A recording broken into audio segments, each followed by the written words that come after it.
If you're a student looking for a high-paying job in finance, two paths you've no doubt considered are both investment banking and private equity. Historically, people who've gotten jobs in the latter have done so by first working in the former, often going to extreme lengths to secretly secure a future-dated private equity job offer. But is the grass really that greener on the other side? Find out on the Coffee Run.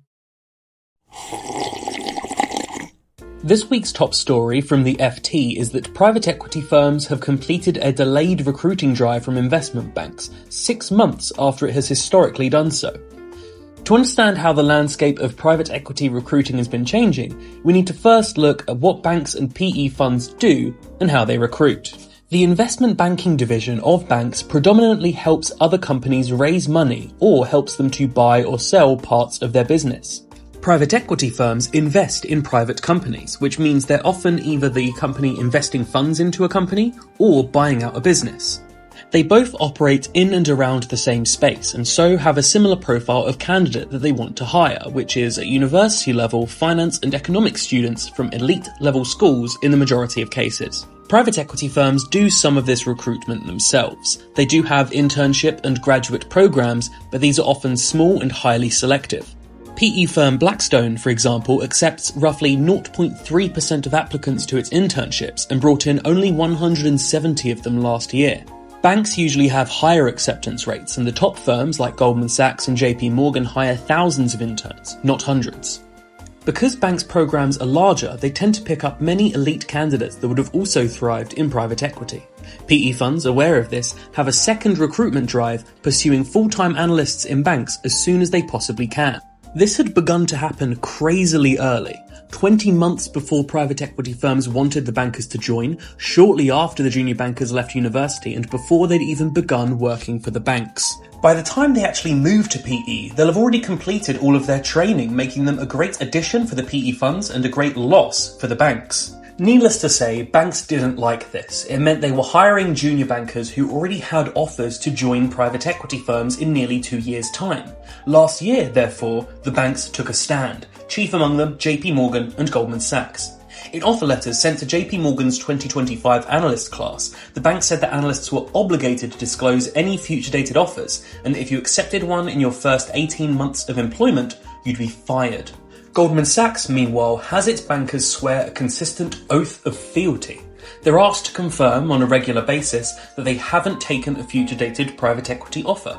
While the bank said this was primarily to prevent any conflicts of interest should the PE firm you're joining end up being a competitor to your client, for example, the knowledge that you're planning to leave the firm would no doubt impact how senior management viewed you. JPMorgan also said that future-dated offers would affect what deals its analysts could and could not work on. CEO Jamie Dimon called the recruitment practices of PE firms unethical, saying it puts not only the bank in an unfair position, but the candidates themselves as well. For a while, the hard stance taken on PE firms seemed to work. In July 2025, when many of these firms would usually begin their recruitment cycle for 2027, they instead informed candidates that they would not be doing so. It was heralded as a big win at the time for banks, but it turns out the PE funds have resumed the recruitment cycle just 6 months later. Interviews for these roles were quick, intense, and secret.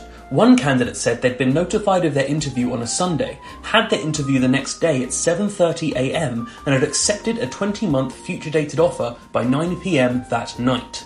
The process involved technical interviews, spreadsheet exams, and behavioural questions. It was described by one of the interviewees as 12 of the most stressful hours of his life. These tests are ruthless. One buy-side professional speaking on Twitter said that if you don't fully complete the task or if you're aware of any errors in your spreadsheet, you ought to cut and run because you have no chance of being hired. Some candidates who did this literally walked out of an interview with one firm to an interview with another across the road. Others have previously said they received text to interview immediately with one PE firm in the middle of an interview with another.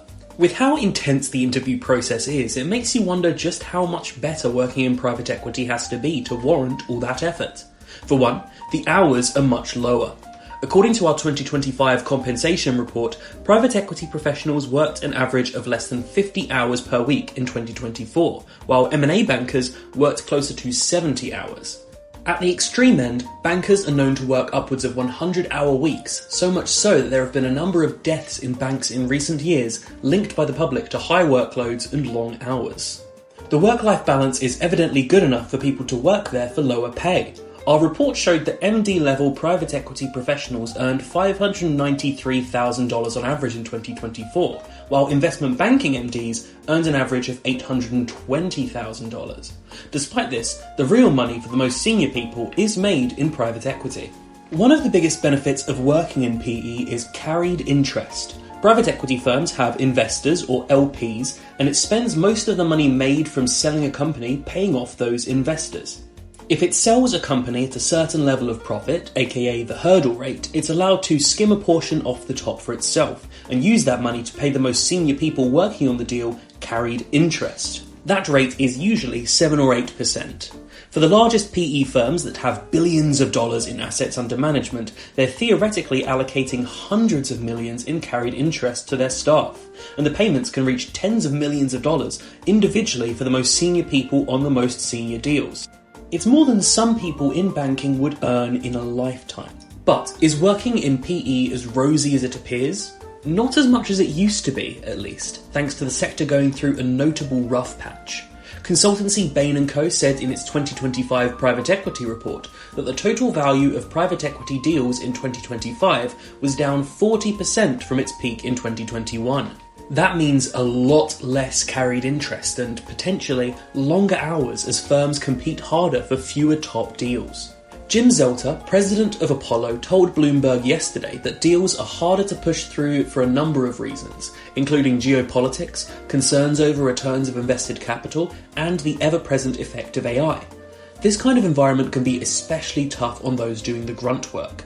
A PE professional speaking to us last year said that there's a real problem with fake work right now in private equity, where staff work long hours on potential deals at the behest of their managers, even when those deals are unlikely and sometimes impossible. There are bright spots in private equity, like the secondaries market, although that is an area that's both very contentious and very complicated. Put as simply as possible, these transactions work by selling an asset to themselves. They raise capital from one group of investors who wish to buy a stake in a company, and use that to buy out a stake held by one of its other investors who are strapped for cash and happy to take a loss. These transactions are especially controversial as carried interest is earned relative to the value that the new investors bought the asset, rather than the original price the firm bought it for in the first place. A PE firm could make a significant loss on a company in the grand scheme of things, but still get paid carried interest via the secondaries market. PE funds say this is done when they want to keep hold of a valuable asset while providing liquidity to investors. But the secondaries market is also a convenient get-out-of-jail-free card for assets that it can't sell. Working in secondaries can be lucrative, but it's a burgeoning sector of the industry, which means limited opportunities. Some banks employ private capital advisory or PCA teams that assist PE firms through these transactions. If you're looking to jump from a bank to a PE firm's secondaries team, that's where you should want to work. Some of the benefits of working in PE apparently go beyond time and money. One senior PE professional who previously transitioned from a bank told us in 2016 that the work on the buy side is more interesting as you expose yourself to various disciplines including people management and operations, thus growing your skill set. He also said PE firms take culture fit much more seriously when hiring versus banks. Thanks to their smaller headcounts, they have to be much pickier with who they hire, which means you'll likely only be hired if you're a like-minded individual to its current employees. In banking, he said that unproductive and egocentric people proliferate, while PE likes team players. That perspective, of course, may be slightly biased. One investment bank associate we spoke with in 2022 said that he avoided the PE recruitment process altogether, instead looking to join a hedge fund. He said that when you transition to PE, you essentially start at the bottom of the ladder, whereas in banking you have analysts working underneath you by the time you become an associate. Because of this, he said that colleagues who left for PE were regularly working until 2 a.m. His colleagues in hedge funds, meanwhile, regularly finish just an hour or two after markets close. Getting in a hedge fund, however, is a different story for a different day. Thank you for watching The Coffee Run. If you want to receive daily news updates on stories like these, click the link below to subscribe to Morning Coffee, our newsletter that breaks down the biggest stories in banking and financial services from Monday to Friday every week. Next Friday, we'll be back taking a look at the top story of the week in a bit more detail. If you want to see more of The Coffee Run, like this video and subscribe to the channel.